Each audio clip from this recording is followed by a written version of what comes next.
Hi, sweeties. How are you doing? Welcome to Nayasim. Thank you so much for the support. Hope you all are doing great. So I came across a video where Native American woman was talking about, I think they were asking question, where were Native Americans, and other people during Jim Crow era, right?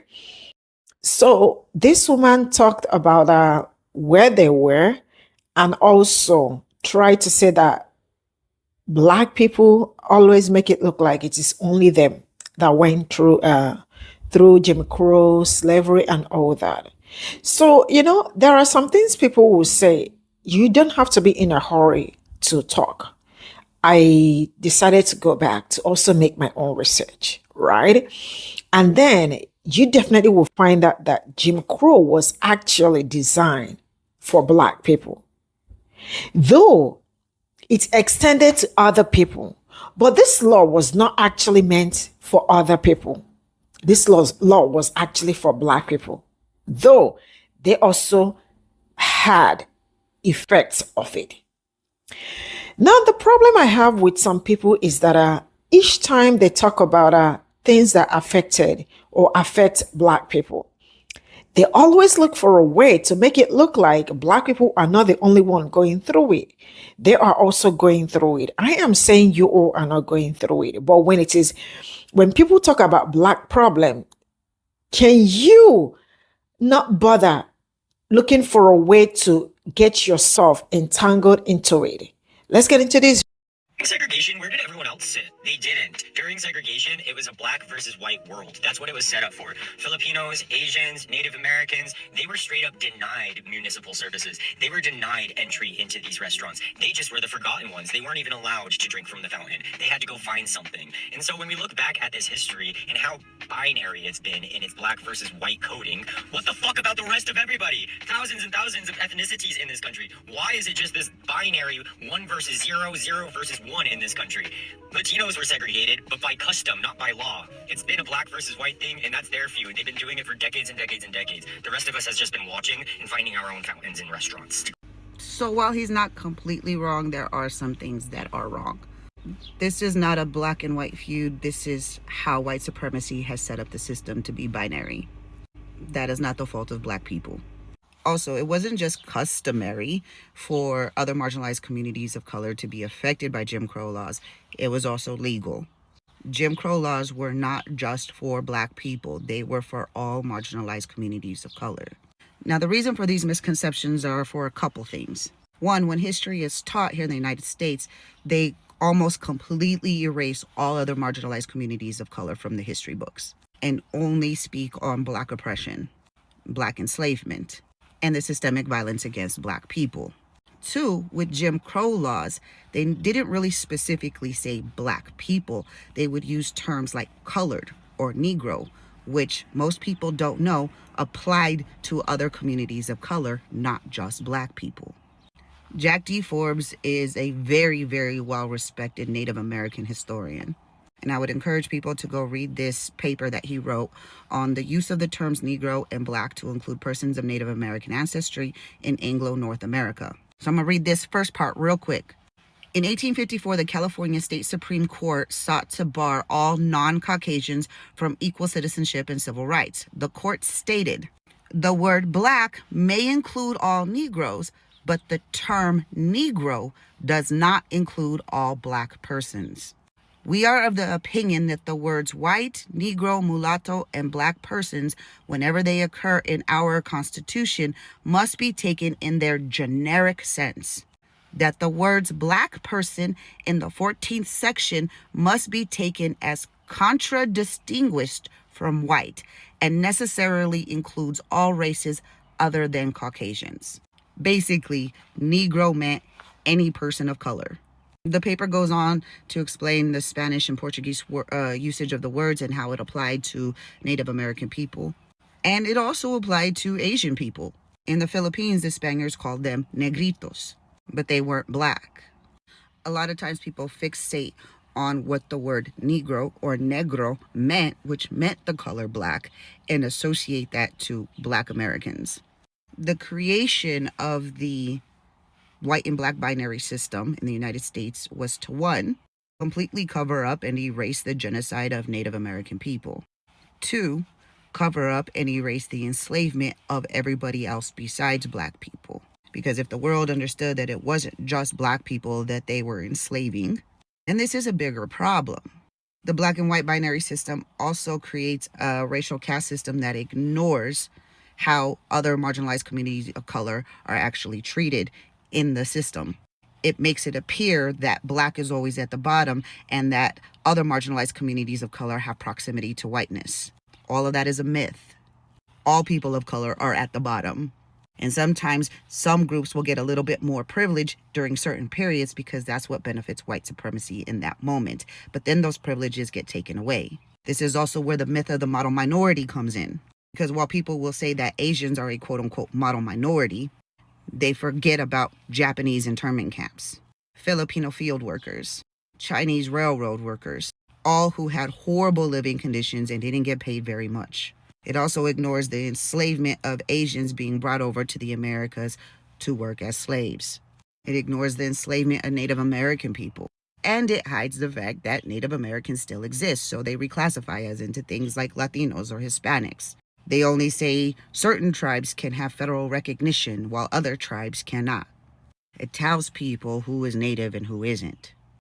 It's a divide and conquer tactic to create the white and Black binary system. Because of all of these myths and misunderstandings and misconceptions about racial caste systems here in the United States, along with how terminology was used back in those days, it perpetuates oppression Olympics and ignores the oppression, discrimination, racism put on to other marginalized communities of color. It highlights the anti-Blackness in all of these other communities, but minimizes the anti-Native and anti-Asian sentiment that is occurring. And everybody falls for it. This is why it's important to study history, all aspects of history, not just the history of your own people, but the history of everybody else. Because otherwise, you'll never understand white supremacy if you're only looking at it through the eyes of two groups of people. So during the time of segregation, many Black nationalists were only fighting for Black rights. They didn't care about Native American rights. If they had cheese and some flour, good for them. We want our restaurants and we want equality. As horrific as that time fucking was, that's where people's heads were at. They were only focusing on their communities. So thank God for civil rights leaders who rose to the fucking occasion. During the time of segregation, Native Americans were thrown onto barren lands, sanctioned reservations that the government threw them onto, and were thrown cheese and some flour and said, good luck, I hope you survive. Because they were hoping they would starve out, because if they were to starve, it wouldn't count as murder. So forgive Native Americans for not focusing on Black rights during that time, all of them, because some were, because they were too busy trying to figure out how not to starve to death with the fucking government cheese and I don't want to be argumentative, but Jim Crow was literally made to make laws against the Black race. Jim Crow was actually a slang term that meant Black man, which in turn made laws to differentiate both Black and white people. Yes, other POC were affected by it, and we can have that conversation, but it seems as if people are trying to rewrite history in the fact that it was made to hold power against Black people in America. No, not exactly. So the term Jim Crow was not an official legal term. Jim Crow law started going into effect during Reconstruction, long before there was a term for segregation laws and other discriminatory laws that targeted people of color.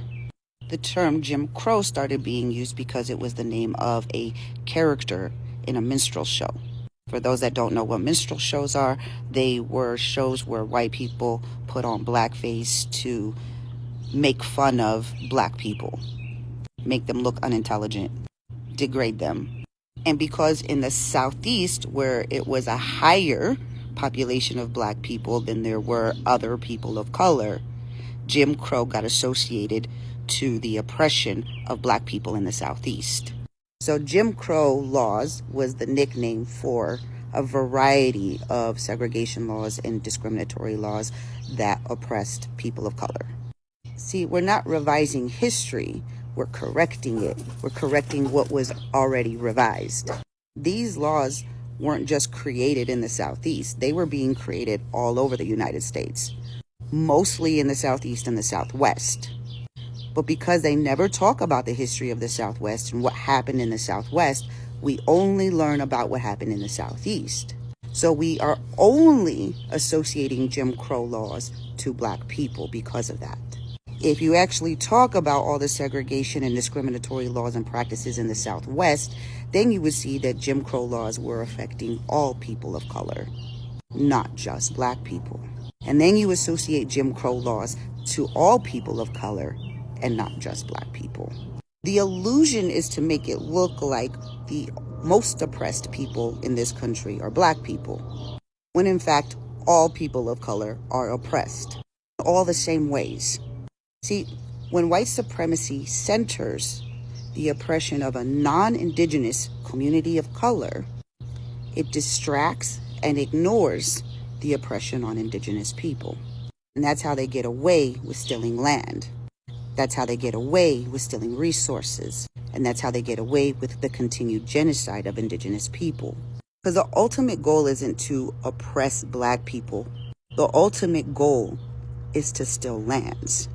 And this is why white supremacy is anti-Indigenous. Because whether you're Indigenous to the Americas, Indigenous to Africa, Indigenous to Asia, white supremacy had to be anti-Indigenous first.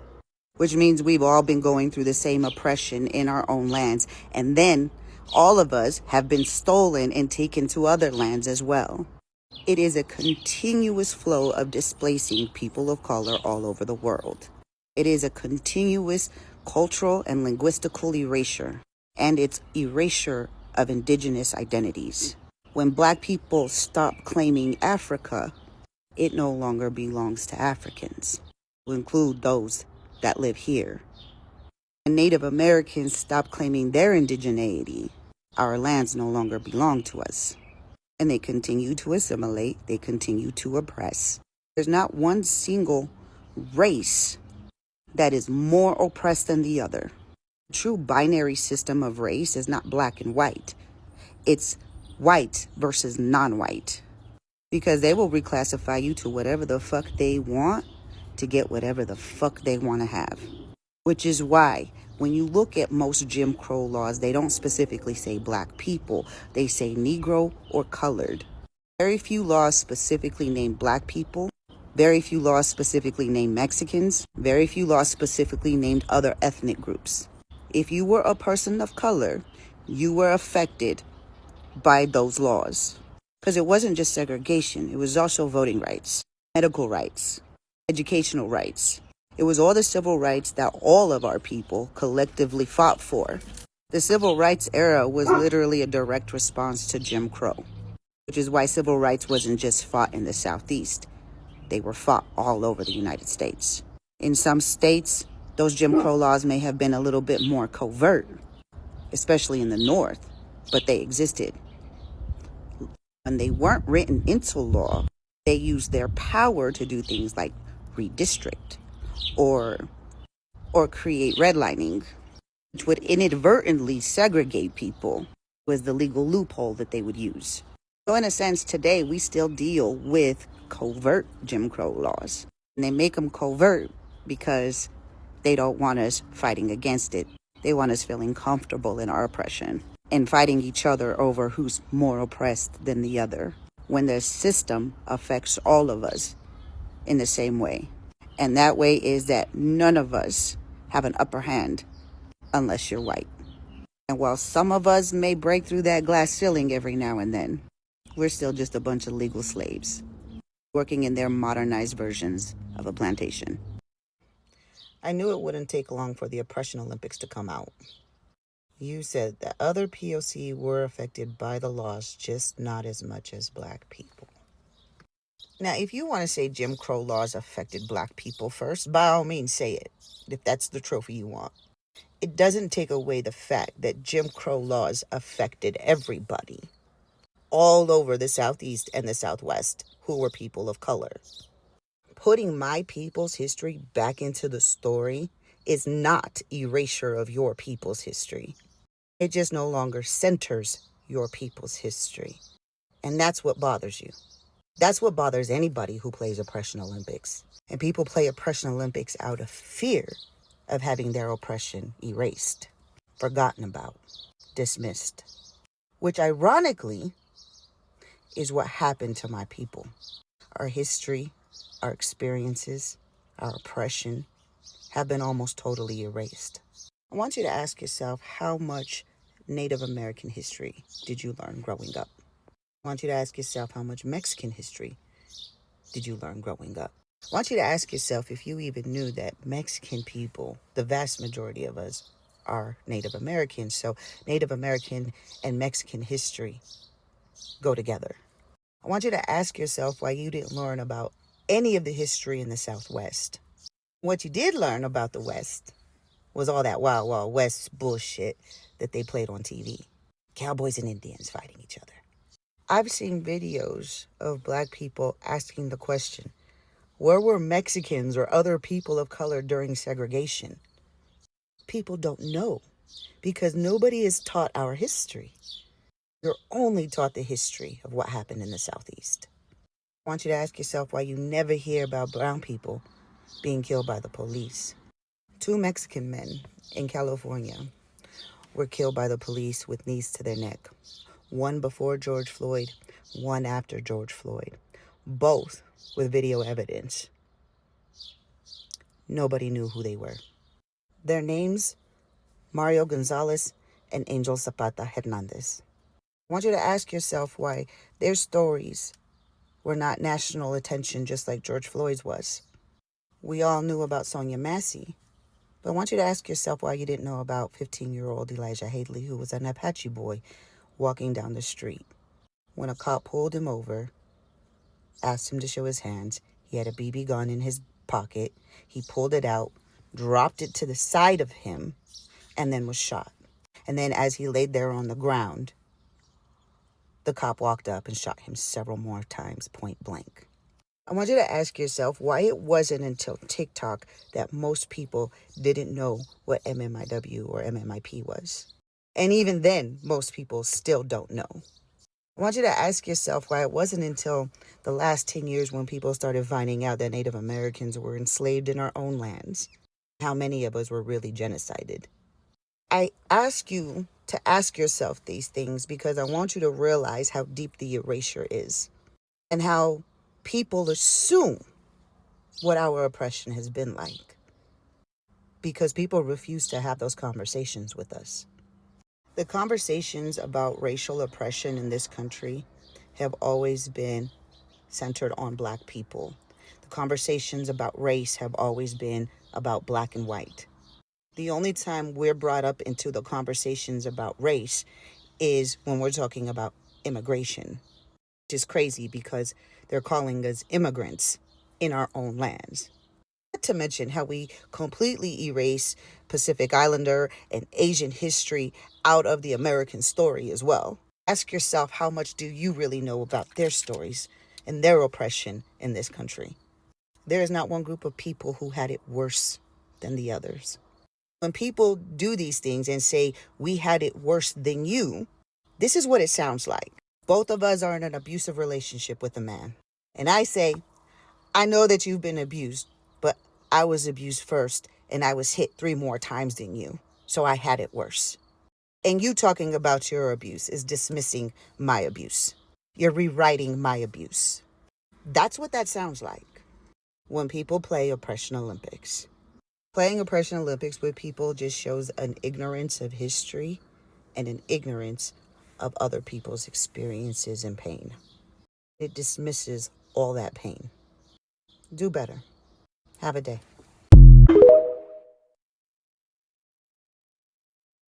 I just found a gap in history and I'm trying to understand, where were the Asian and Hispanic kids during the segregation era? Like when it was whites only and coloreds only.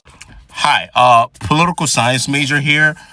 they were here. There is no gap. What you might be experiencing or might think is a gap is probably the lack of the vocalization of the stories, or the stories not being told all throughout textbooks. But for someone like me who went to college for this, it's right there. It's in the history books, and it was in some of my high school history books as well, to be fair to our government. Okay, I'm going to try to use three things to try to layer out why I think you may feel like there was a gap, or why it seems like that story is not being told or vocalized. The three things are population, location, and assimilation. I'm going to try as best as I can to use facts and not try to opine too much. All right. So the first one is population. So during the height of which, considered civil rights era, supported by my background here, 85% of the population was white. 11% was black, less than 4% was Latino, less than 6% was for foreign born, and I'm presuming that remaining kind of like 0.00 some percent. Like in 1960, for example, I think 980,000 people identified as Asian. So that's a very small number. And I think we can conclude that with population, the larger population will have a bigger impact as far as their story being told, as far as their fight for freedom, right? So 11% of black people going through, not all 11, but you get my point, going through Jim Crow segregation and marching. That is obviously going to make the worldwide news. There's going to be more stories written about those marches in the history.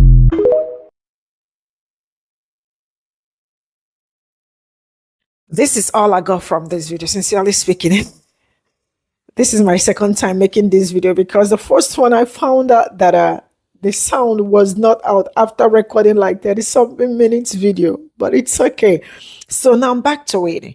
So while I watched this video, you and I can see why they always look for a way to get themselves into anything that got to do with black people, right? Why am I saying this? I am saying this because other people of color, right, always look for a way to remind black people that they are not the only ones that were enslaved, and that their own enslavement is not different from also what happened to them, that they also experience it, right? Now, this woman took her time to talk about Jim Crow. Now, let me tell you something, because there are some things people will say. You do not have choice, or you do not have any choice than to go back and also make your own research. So you will absolutely understand what's happened and what it's going on and what my own people went through. So I took my time to check who did Jim Crow law affect, right? So from what I found out, it says in order to create social status, Jim Crow law was enacted, and it was established for who? For my people, that is African Americans, political and social rights in the southern states. And this era of racial discrimination lasted well into 20 centuries and did not end until 1965, right? Now, who did they mention? They mentioned African Americans, right? And where did this happen? This actually started in southern states. It's also spread from southern states to other people. So other Native Americans coming to tell me, or tell themselves, because I don't understand who they were talking to, coming to tell black people that Jim Crow was not just only for black people, that it was also for them. You actually lie, because this particular law was actually enacted because of black people. This is to actually limit them from some certain things and the era of racial discrimination. And when we talk about racial discrimination, we talk about segregation. That is why when black people talk about some certain things that happen during segregation, like segregated buses, schools, and fountains, and all that, right? And one man actually mentioned that black people are always busy fighting for themselves instead of fighting for other people. You know what I am going to say is, I think black people over babysat you people. Why am I saying this? I am saying this because these people, from the treatment they've been receiving from the beginning, that Black people over pamper them, and they are still experiencing the same treatment to this very moment. Now, let me give you this example. It's just like when you have a child, right? Your child start growing. And as a child is growing from crawling and walking and all that, winning breast and the rest of it.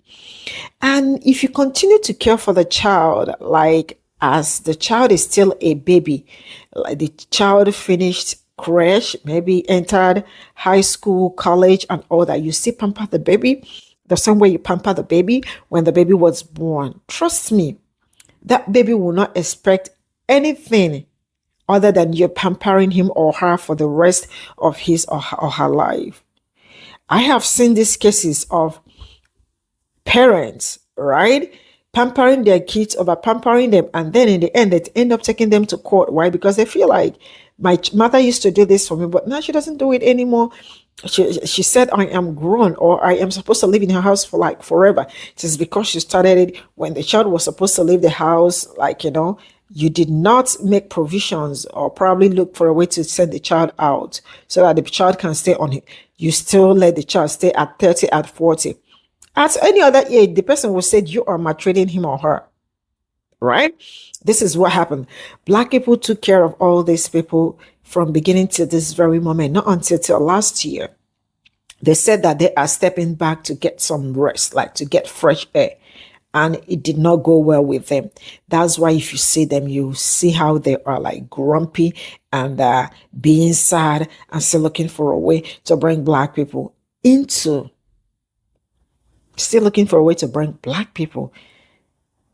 outside to still help them. I don't know if this is making sense, right? Now, there is something that I love about Black people, and that is the fact that Black people do not keep quiet when something happens to them. I love my people about that. When something happens, they make sure they talk about it from now till tomorrow. I remember she talked about how some Native American children, something happened to them and nobody talked about it. Nobody said anything about it. Like the way everybody came out for George Floyd, Sonia Massey, and all that. Now, I am going to say this. If you do not talk about what is going on in your community, people will not talk about it because they do not know. One thing I love my people for is the fact that my people have been very vocal with everything going on with them. When I say everything going on with my people has always, right, been something that people know. They make sure they talk about their problem so other people will get to hear it. You do not have to blame me for not knowing what is going on in your community because you all refuse to shut up your mouth. So you all refuse to speak up for it. You shut your mouth and you expect me to come out and speak. No, it doesn't work that way. Now, I remember that the same people said that it is not in their culture to speak up. It is only in Black people's culture to speak up. So because it's not in your culture, then when it is something vital that you are supposed to speak, you don't speak about it. So what am I supposed to do or say at this point in time? What am I supposed to say? Like, is it Black people's problem that you people do not get to put yourselves out there? You expect my people to put you out there too, put themselves, like they want Black people to carry their problem and at the same time carry their problem. How is that even possible? This video is getting so long, but I hope I made the same point I made on the other video because that video refused to talk. Why? I don't know, but it's fine. One thing I'm going to say is that I really do love the fact that my people decided to step back and watch you people do the job. A very big shout out to my people, the 92% of Black people and 80% of Black people that took their time to say, it is time for us to rest. Let them try. You people should continue to try. I am going to draw the curtain here. See you all in my next video. Bye for now.